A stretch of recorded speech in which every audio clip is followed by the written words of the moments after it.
G'day, this video takes a look at Shillinglaw Spur Track, which runs between the Jamieson-Licola Road and Middle Ridge Road and is located approximately 8 kilometres southeast of Mt Skene. It should be noted that this track is labelled as N21 on some maps. We went down this track because we thought we were taking a shortcut to Mt Track, which we were heading to. It became pretty apparent that it doesn't get a huge amount of use and it's heavily overgrown. This is a track, if you value your four-wheel drive's paint work, I would advise not to come down here because you're going to get absolutely smashed.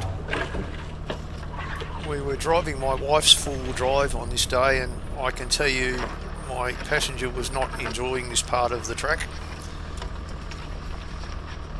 The track heads down Shillinglaw Spur, but it sort of goes back and forth across the side of the hills it comes down.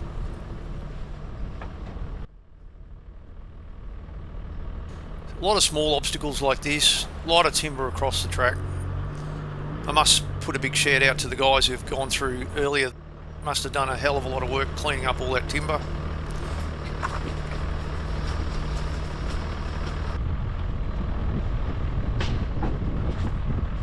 There's quite a lot of water sitting about in little holes here and there, but a really nice track to piff through.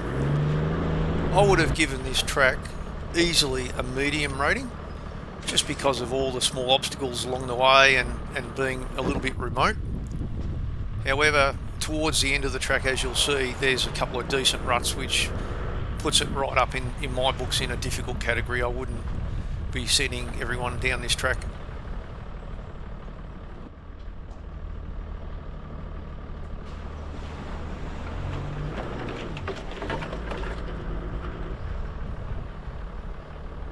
Lots and lots of little hairpins, quite tight, so at almost all of them you need a second go to get around. So this is a section of the track where it winds itself back and forth down the slope. And there's a huge amount of water sitting on the track. There's obviously been raining a fair bit before we went through, but there's a lot of big puddles here and there. Some are quite deep.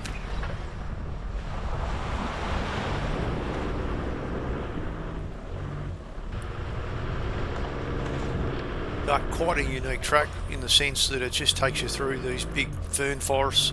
Really interesting. No major slopes on the top part of the track. Here's quite a deep hole we went through. Got the camera on the front of the car.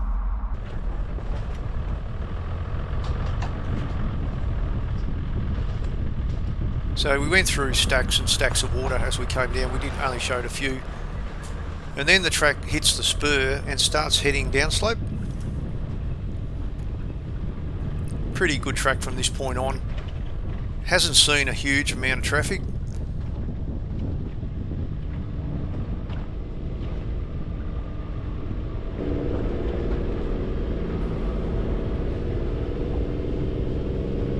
Essentially the track heads straight down the spur, so you can see there the slopes are pretty good, 15 degrees, but towards the bottom of the hill it gets quite steep. Awesome little track to drive.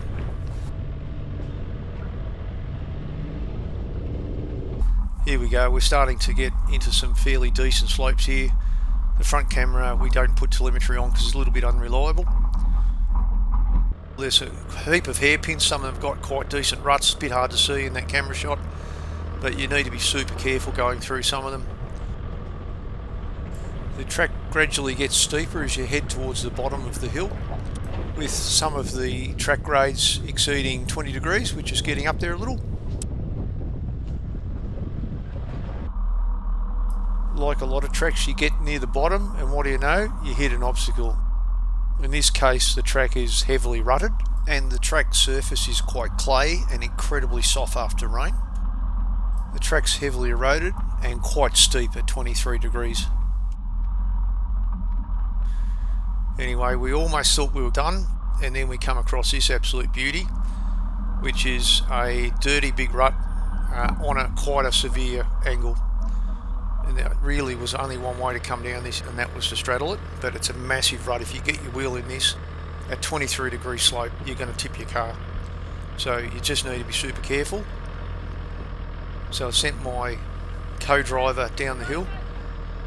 Unfortunately, we forgot the handheld UHF, so we had to resort to hand signals here. It took me a moment to work out what the hand signals meant, but anyway, we got there in the end. Sometimes it can be a little bit difficult to show how sketchy these ruts can be on the camera. This is definitely one of the better ones we've had to sneak down.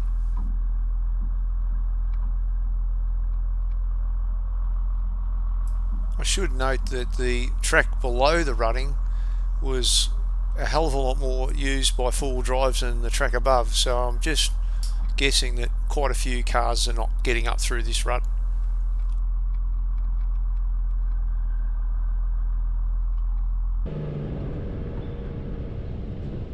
Middle Ridge Road is not far downhill from the rutted section, and here we are at the intersection. Okay, hope you enjoyed the video. Catch you out there. Takes about 50 minutes to take on Shillinglaw Spur Track, and I would give it a difficult rating, mainly due to the presence of those ruts in the lower sections.